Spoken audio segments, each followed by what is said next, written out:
So we're on. Bit of a filler this week. If you're watching, which I'm sure you are, what's going on with the British watch scene at the minute, we are on the cusp today of the British Watchmakers and Clockmakers show in London. As such, and as because we are a watch podcast, which is designed to talk to brand owners and companies about their journeys in the industry, it's quite difficult to get people to come up to Liverpool and then head straight back down to London. So this week you have the fortune of just hearing my beautiful Welsh tones. So yeah, flying solo this week, guys.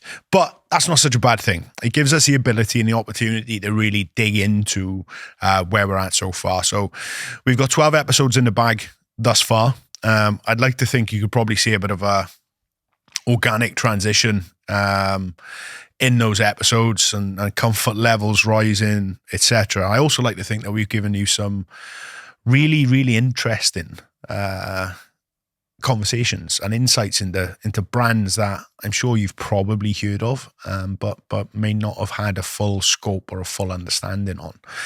So I've enjoyed it. I really have enjoyed it though, thus far, and I hope that we can continue to do that moving forward. So if you are a brand and you're interested in coming on and having a conversation and telling your story, please get in touch with us. We'd love to chat to you. We prefer to do it in person, and we do record in Liverpool. So understand that from a logistical standpoint. But yeah, 100%. We're here to tell the stories and to have the conversations with as many people in this space as we can. From multifaceted angles of the space. So you could be a watchmaker, a retailer, whatever it is. If you sit within this weird and wonderful world of ours, then there's a story to tell. And the guys, who listen to this podcast want to hear that story. So do get in touch. Something else I've been considering bringing into the mix as well is kind of like a Q&A session. So I think what we're going to do moving forward is set up a email address, and it's going to be MakingTime@zulualphastraps.com.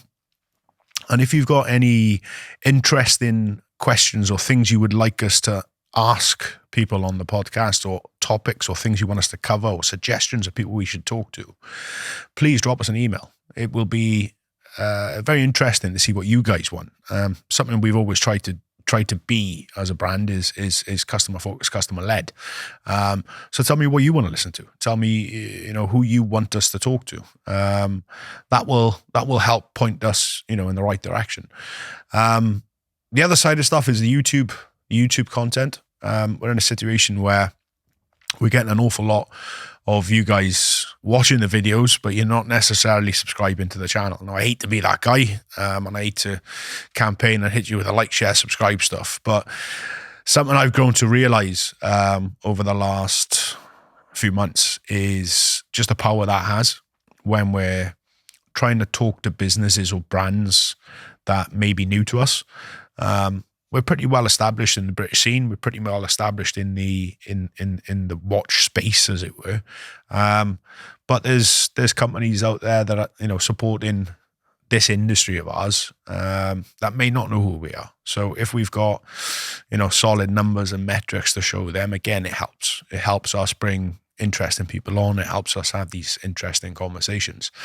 So yeah, it's a bit of a state of affairs at the minute of what we're up to and where we're at. Essentially, after this recording today, I'm heading down to London. For those of you that know, that will be the Union Jack Club for the evening. Hoping to catch up with a few of you, at the show tomorrow. So London bound from this recording, heading down, catching up with a few guys this evening, a little watch me, and then tomorrow we've got the show itself. So we're heading over to that, and that'll be an interesting, insightful thing to look and see, and just again get a bit of a scope really on how the industry's doing in the UK, which would be mega. So yeah, this is a bit of a filler episode, guys, simply because of the workings of the watch industry in the UK. But it also gives us the opportunity to make an introduction really to our friend and our producer, Calvin. How are you, mate? Hello, Darren. I'm good. I'm very well. Hello, listeners. This is weird, isn't it? He is real, I promise you. Even though he's just off to my side, I'm just looking over like I'm talking to myself. But mate, yeah, you've been working with us on this project, mate, from beginning. How have you found it, mate? I mean, what do you think of? I've been loving it. You're not a watch guy at all, are you? I'm not a watch guy. I don't have a watch on today. If I ever have a watch, it's a Casio F91W. Yes, because I keep when I play gigs. Yeah, I have it on my wrist, and then I get to the gig, and I go, oh, it feels uncomfortable against the guitar. Yeah, I'm like, oh, so I just launch it, and then it gets to the end of the gig, and I'm all hyped up, and I never find them. So I've had about 12. Wow. So if I ever buy a watch, I don't get an expensive one because I know I just end up launching. We'd have to get you a pocket watch, mate. And you'd be there like a gentleman. That'd be good. That'd be weird. That would make sense. Pocket watchmakers, get in touch. Calvin needs a new timepiece. But even as a non-watch guy, like I've been really enjoying it. The guests you've had on have been so interesting and so lovely. Fascinating stories. And it does, you know what I was the other day, I was looking up, what are they called? What's Paul's watches? Oh, Farah, right? Yeah. Whatever that green one is. Oh, mate, I've started getting ads on my Instagram about them. And I was looking at them, I'm like, okay, yeah, I see it, I get it. Mate, it's interesting. I've had a few of my mates I grew up with have done the same. Like, got in touch with me and were like, mate, like, what have you done to me? You know? Like, what have you done to me? I'm not a watch person. All of a sudden I'm Googling stuff, I'm getting ads. Yeah. It's, as I've said all along, mate, these are emotional purchases and it's an emotive thing. So when you really like let the barriers come down and become open to the conversation, these things just draw you in, and it's through the stories. And I think you've had, mate, such an insightful view at it. Like, and I'm kind of jealous of you in many ways, mate, because like I've come into the scene and I had to navigate my way through it. Do you know what I mean? Like I've had it all presented to me. Your first 12 episodes are just like bang, bang, bang, bang, bang. Do you know what I mean? It's epic. It's like, right, I'll sit down, pull up a sandbag, me old fruit, and let me show you who's doing what in Britain. Yeah. Mate, it's epic. It's epic. Class. I'm glad, mate. I'm glad you've enjoyed it. I think with the something about the Paul's watches and it was the discussion around colour. And the colour palette chart and the way Paul talked about the just the most beautiful colours. And then when I went and looked at the watches, I got it. Yeah. The colours are amazing. Yeah. Fantastic. It's epic, mate. I'm glad you're enjoying it, mate, as much as I am. Because that makes things a lot easier. Do you know what I mean? It'd be nothing worse than you being sat there going, "Oh my God, here we go again." No. It's the highlight of my week. I'm not even lying. I believe you, mate. I believe you. It's class. I believe you. I love it. Yeah, I'm glad, mate. I'm glad. Is there, from your standpoint, mate, is there things that we could be doing differently? Or, I'm not trying to critique your work, but from a hosting point of view, is there anything you think I should be doing with my guests? I think you're a sensational host. Oh, mate. You wouldn't think I'm paying him, would you? You wouldn't think I'm paying him. I think you're a great host. I think the sessions that you run with the guests you have when they everyone has a great time. The podcasts are insightful. The stories come out. People feel comfortable. We try and make it fun to me. That's the thing. Yeah. You've nailed. In fact, if I was going to offer a suggestion, you've nailed it by saying Q&As, questions. That's fair. Bridge the gap. Yeah, absolutely.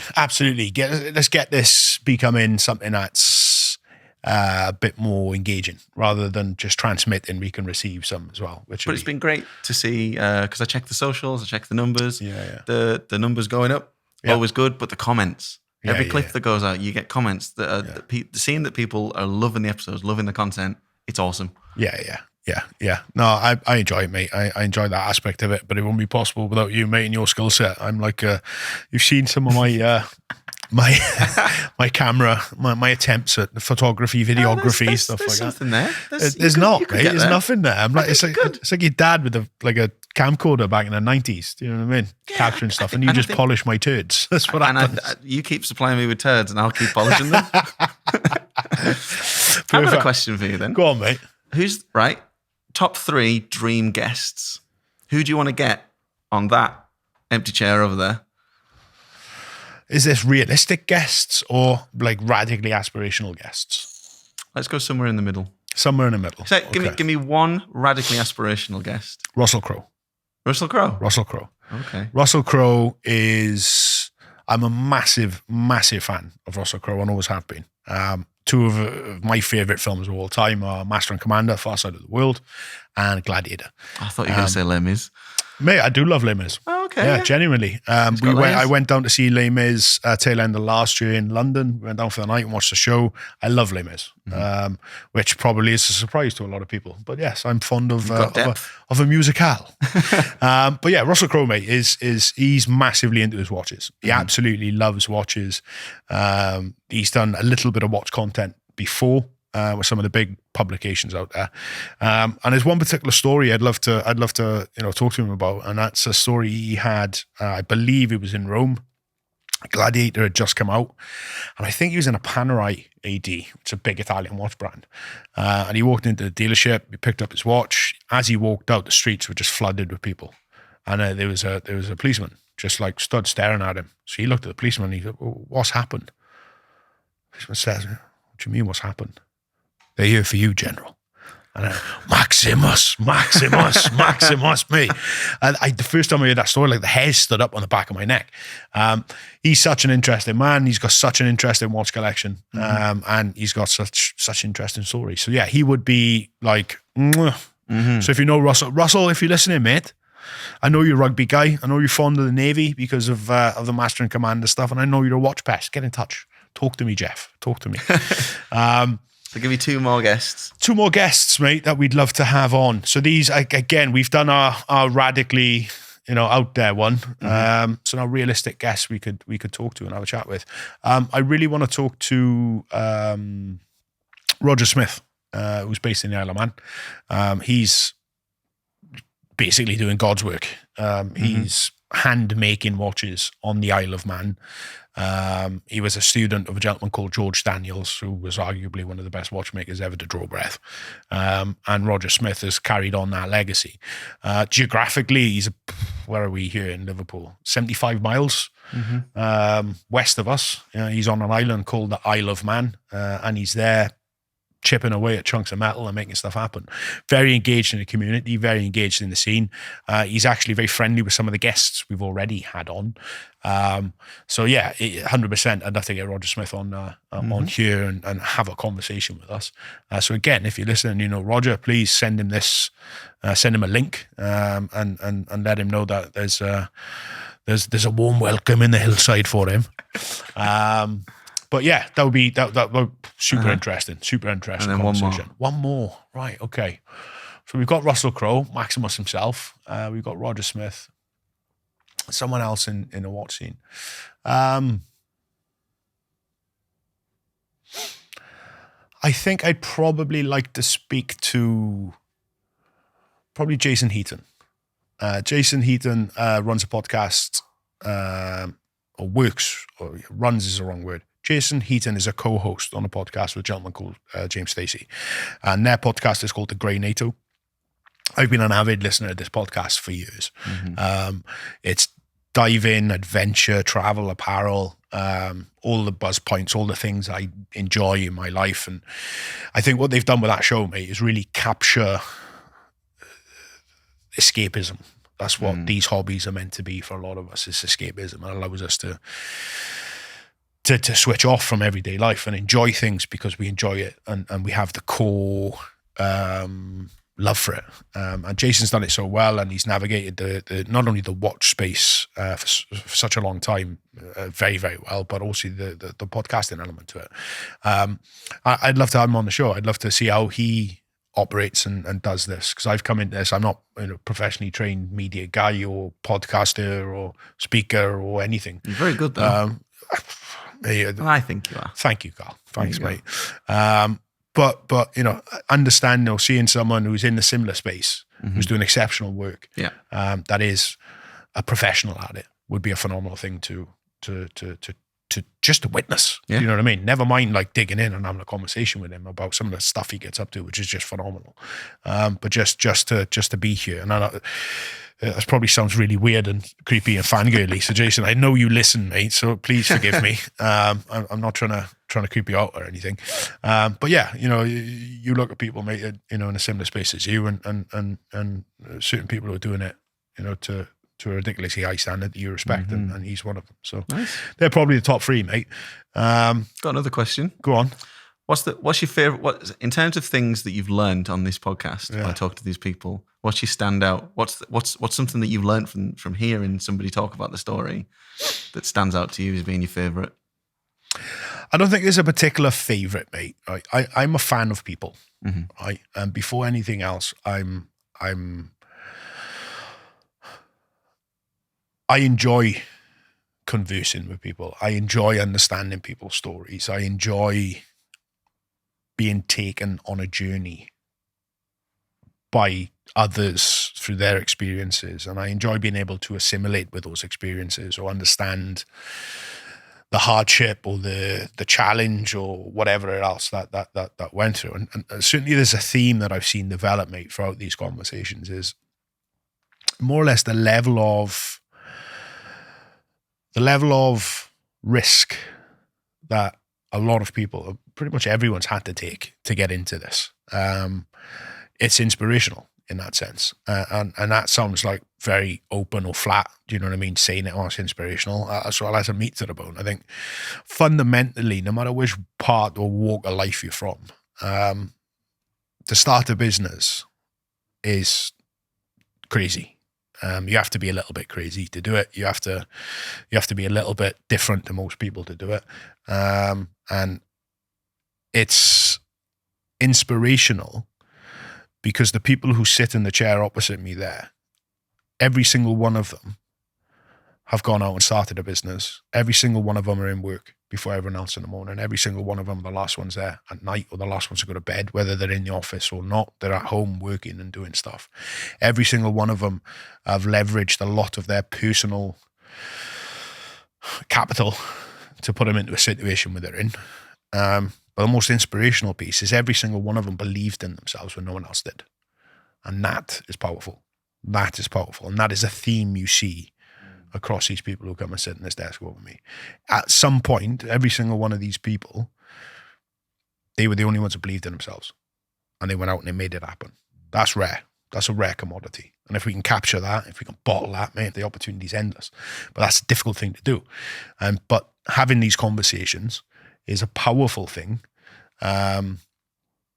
because it allows us to see that. It allows us to see behind the curtain. Do you know what I mean? And see really what's going on, you know, not only in the brand and the product and the watch, but with the people. People is the interesting aspect. Yeah. Well, I think that's that. So for this week, guys, thank you very much. I hope you've managed to enjoy my ramblings. We have got guests booked out now until mid-April. So we should have, or we will have, a lot more interesting content coming up for you. You will see a number jump. So we will go from 12 to 14 because we do not speak of the number in between. It is bad juju, as is the way. So yeah, if you're ever looking for or wondering why that's happened, it's happened here. We do it our way because we can. But also, if you look at ships of the line, they always skip this number as well. It's a common thing to do. And as a man of the sea, I have my superstitions, as they say. So yeah, I'm looking forward to seeing you next time. Thank you.